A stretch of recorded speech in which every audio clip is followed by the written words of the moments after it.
Magandang araw, Pilipinas! Magandang araw sa ang sulok man ng mundo. Kamusta po kayo? Naway nasa mabuting kalagayan ang lahat. Narito naman po ang inyong kaibigan, Bukikion TV, na maghahatid sa inyo ng panibagong kwento na tiyak kapupulutan ninyo ng aral. Maraming salamat po sa inyong pagbabalik at kung kayo ay bago pa lamang sa ating channel, naway inyong i-click ang subscribe button at i-click na din ang bell para lagi po tayong notified sa tuwing may bago tayong video. Malaking tulong po ito sa amin at maraming salamat po. At ito ang ating kwento. Ang bawat tao ay may kanya-kanyang storya. Ang kwento natin ngayon ay tungkol sa babaeng nadapa, ngunit di natinag at tumindig muli. Si Gracia ay 16 na taong gulang, nasa 4th year high school. Makwelang dalaga, mabarkada at babaeng hindi pa alam ang kanyang limitasyon at direksyon sa buhay. Dahil sa mabarkada, doon niya nakilala ang kanyang naging nobyo. Dahil sa curious nga ang dalagita, nais niyang masubukan ang lahat ng walang pag-aalinlangan at kaisipan na pwede niya iyong ikapahamak. Hanggang sa sinubukan nila ang mga gawain na dapat ay mangyayari lamang sa mag-asawa. Maraming pangako ang binitawan ng kanyang nobyo sa kanya. At dahil sa murang isip o murang kaisipan, naniwala naman si Gracia. Ilang ulit nangyari ang mga bagay na di dapat mangyari. Akala nila ay okay lang at walang magiging masamang epekto iyon sa kanya. Ngunit nabibilang na pala ang araw niya na siya isang dalaga. Sa mga panahong iyon, may namumuo ng bata sa kanyang sinapupunan, ngunit hindi niya pa ito alam. Pumaparty pa siya gabi-gabi at walang tigil sa mga pagsisiib nila ng kanyang nobyo. Bagamat ganoon ang asal ni Gracia, hindi nagkulang ang kanyang ina sa pagpapaalala sa kanya. Anak, hindi kita pinagbabawalan kung anong gusto mo at kahit papagbabawalan kita, alam kong gagawin mo pa din ang gusto mo. Paalala ko lang sa'yo, kung nabubuhay pa ang iyong ama, di niya magugustuhan ang mga inaasal mo. Sa kabila ng pagpapaalala ng ina, binabaliwala lang iyon ni Gracia. Hanggang isang araw, gumising siyang masakit ang kanyang ulo at mabigat ang kanyang katawan. Akala niya puyat lang siya dahil lasing siya ng gabi at kulang siya sa tulog. Kaya bumalik siya sa paghiga. Akma na sanang humiga siya nang bigla siyang naduduwal at nasusuka.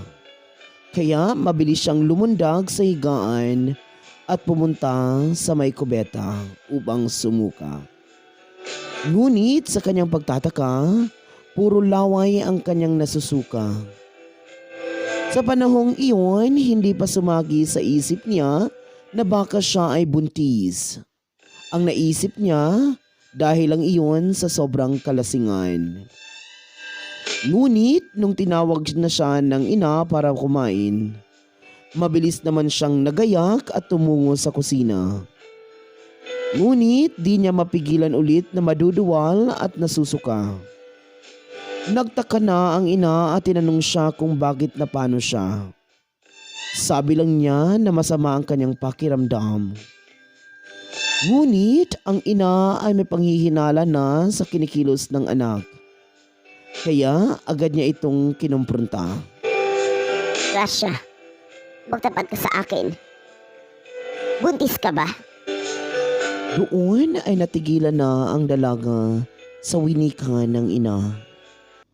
Buntis? Ako, Nay?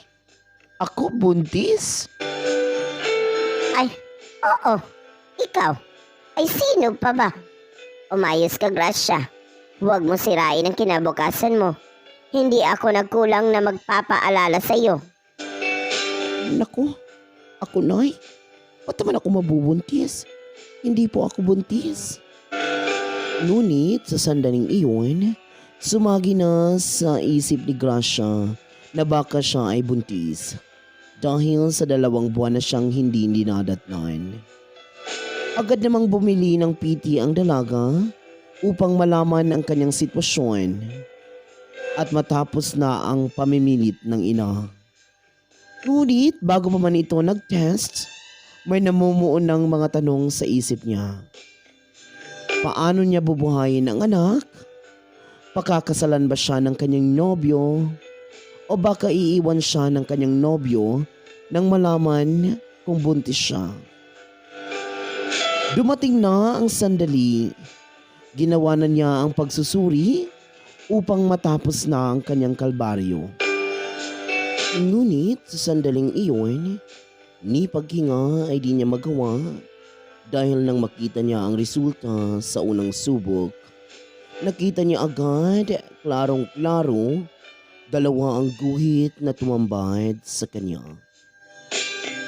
Hindi alam ng dalaga kung ano ang magiging reaksyon sa nasaksihan. Mas lalong gumulo ang kanyang isipan. Nagdadalawang isip siya kung kanino niya ito unang ipaalam at kung kailan. Hindi pa man iyon nangyayari, may pauna na siyang konklusyon na namumuo sa kanyang isipan. Anya, baka hindi siya matatanggap ng ina. Pagtatawanan siya ng mga kapitbahay. Ikakahiya siya ng buong angkan. At higit sa lahat, iiwanan siya ng kanyang pinakamamahal na nobyo. Ilang araw niya iyon tinago. Ngunit isang araw, pumasok ang ina sa kanyang silid upang kunin ang mga damit para labhan. Akmang paghugot niya sa isang tuwalya na sa may kubeta. Nang may nahulog ng kung anong maliit na bagay na pormang parihaba.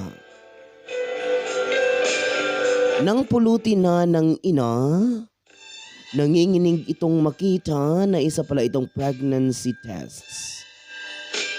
At nakita din niyang 2 ang guhit. Hindi alam ng ina kung anong magiging gawin dahil tama ang kanyang pantaha. Buntis nga ang anak. Napaluhod na lang ang ina at naiyak na lang dahil hindi ito nagkulang sa pangangaral sa anak. Dumating na galing sa eskwela ang anak at hindi lang kumigbo ang anak at pinakita na lang ng ina ang PT sa kanya at hinayaan niyang magtapat si Gracia. Humagulgol na lang ang dalagita at nagtapat na nga sa kanyang ina. Wala nang nagawa ang ina at hinagka na lang ang kanyang anak. Sabay sabing hindi niya ito pababayaan. Sa puntong iyon, mas lalong humagulgol ang dalaga dahil sa kabila ng kanyang katigasan ng ulo, ay tinanggap pa din siya ng kanyang ina at hindi siya hinusgahan. Napanatag ang kanyang kalooban kaya sinabi niya ito sa kanyang nobyo. Akala niya itanggap din siya nito ngunit kabaliktaran ang naging reaksyon nito at ahasang sinabing ipalaglag niya ang bata. Kundi ay iiwan siya nito. Hindi makapaniwala si Gracia sa narinig. Isang malutong na sampal ang binigay niya dito at tumakbo siya papalayo hanggang hindi na siya matanaw. Lubhang nasaktan si Gracia dahil hindi niya matanggap na ang lalaking pinaglaban niya sa kanyang ina ay siya palang hindi siya matatanggap. Ganun pa man, tinuloy ni Gracia ang pagbubuntis, kaagapay niya ang kanyang nanay sa kanyang kabuwanan hanggang sa kanyang kapanganakan. Sobra-sobra ang pangahamak ng mga tao sa kanya. Ngunit dahil sa pagmamahal at suporta ng ina, tinanggap lahat iyon ni Gracia at nakayanan niya lahat ang pagsubok. Pagkatapos ng kanyang panganganak, mas naging responsable si Gracia sa kanyang buhay. Pinagsasabay niya ang kanyang pag-aaral at sa kanyang pagtatrabaho. Habang wala siya sa bahay, ang kanyang ina ang nagbabantay sa kanyang supling. Lubhang napakahirap ng naging sitwasyon ni Gracia. Ngunit para sa kanyang anak, ay kakayanin niya itong lahat. Itataguyod niya ang anghel para sa magandang kinabukasan nito. Makalipas ang 3 taon, nakapagtapos na si Gracia ng kanyang pag-aaral. At habang nagkakanda sa board exam, patuloy pa rin siya sa pagtatrabaho. Sa kabila ng lahat ng pagsubok at dagok sa buhay, inayos niya ang kanyang buhay para sa magandang kinabukasan ng kanyang anak. Isa ng ganap na guro si Gracia at malaki na rin ang kanyang anghel. Masaya na silang namuhay kasama ang kanyang ina at unika iho. Ngunit isang araw, may bisitang dumating sa kanilang bahay na di niya inaasahan. Isang lalaki ang naaninag niya mula sa loob na tanaw niya mula sa labas ng kanyang kwarto. Kakarating lang kasi ng mag-ina mula sa simbahan. Pagkapasok niya sa bahay, agad niyang namukhaan ang lalaki. Ito ang kanyang dating nobyo. Ang lalaking nang iwan at gustong ipalaglag ang kanyang anak. Nakita ng lalaki ang bata. Dahil sa mabuting asal na tinuro nila sa bata, lumapit ito sa lalaki at bumati sabay mano. Hindi makapaniwala si Gracia dahil sa haba-haba ng panahon, bakit ngayon lang ito nagpakita. Sa kanilang pag-uusap, humingi ng tawad ang lalaki sa kanya at hiniling kung pwede ba silang mag-usap ng masinsinan. Dahil sa payo ng ina, pumayag si Gracia na makipag-usap. Pinaliwanag ng lalaki kung bakit niya iyon nasabi at bakit hindi siya pinanagutan. Naging maayos naman ang kanilang pag-uusap. Dahil sa tagal ng panahon ay napatawad na ni Gracia ang kanyang dating nobyo. Noong sinabi pala ni Gracia ang kanyang kalagayan, ay aburido ang utak ng lalaki at wala itong trabaho para tustusan ang kanilang magiging anak. Dahil pareho pa silang nag-aaral pa noon. Ngunit nagbago pala ang kanyang isip at pinuntahan niya si Gracia sa bahay niya.